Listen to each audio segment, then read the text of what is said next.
create a wound, so we don't need wounds. No. And we're gonna get the thumb through here.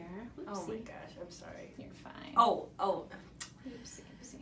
There we go. Teresa, my brain just is a special brain. So we always roll, all of our rolls, all of our fabrics or foams are gonna roll out like carpet, right? Or like a snail, if you will. So we don't want it to roll out like this, where we have a lot of gapping, or we're gonna have a tendency to stretch it overstretched.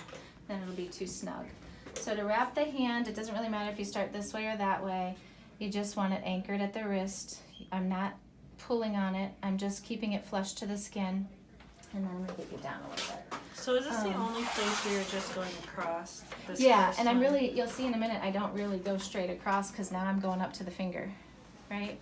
And you feel that this doesn't have a lot of compression to it. So this is really just an anchor as it grips itself. You're gonna go, in this case, to the outside of the digit and spiral, stripe, down towards the bottom of the digit, overlapping each rotation by about 3/4 width. Okay, and then I'm gonna drop you down there. She always tries to tell me that I don't want to create a noose, which I always end up creating nooses. All right, that's bad. Yeah. That's why we keep doing this.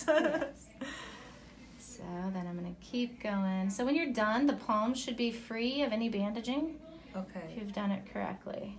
So we just keep overlapping till we get to the bottom of the digit. And we go across to the same side of the wrist each time and go to the next finger.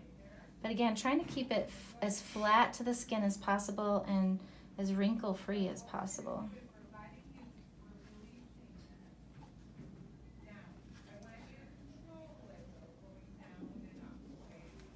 Okay, so here I have enough, I think, to come up and capture the thumb.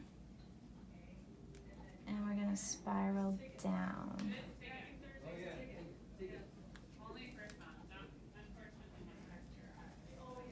And then for this, we just doggy ear it into the end of the bandage. So we've got just a little tiny tuck in right there.